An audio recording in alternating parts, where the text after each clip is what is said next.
How does socialism balance individual freedom and collective goals?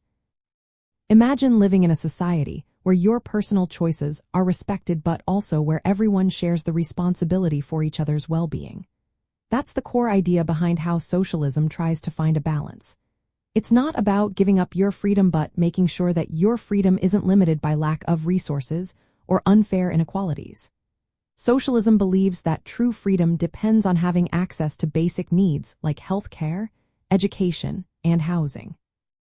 When these are guaranteed, people can make choices that truly reflected their desires, not just survive day to day. Different branches of socialism approach this balance in their own ways. Classic socialism, especially in its Marxist form, has sometimes focused more on collective goals. It emphasizes that society should work together to transform the economy and social structures. In these systems, the state or community often takes the lead in managing resources and industries, which can sometimes limit personal freedoms. That's why some critics say this approach can lean toward authoritarianism if not carefully managed. On the other hand, democratic socialism aims to blend socialist ideas with democratic principles. It supports free elections, civil liberties, and individual rights alongside efforts to reduce inequality.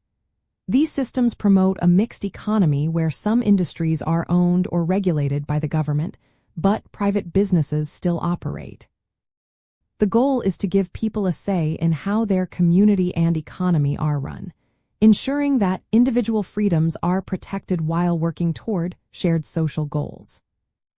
Practical policies like universal health care, free education, and fair taxation are common in socialist-influenced systems.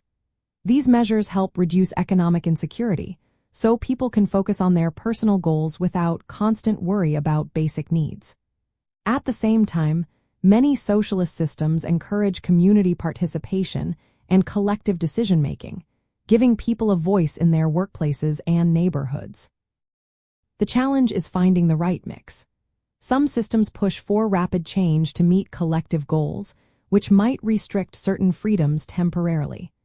Others prefer gradual reforms that respect individual rights while improving social conditions over time. The main idea is that personal freedom is best protected when society ensures everyone's needs are met. When people have access to resources and opportunities, they can truly exercise their choices without undue interference or hardship.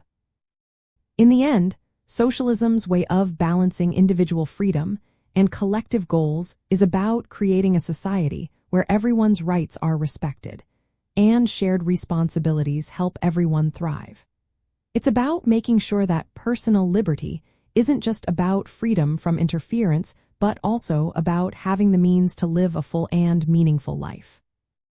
Different approaches may emphasize different methods, but they all share the belief that true freedom depends on social justice and shared prosperity.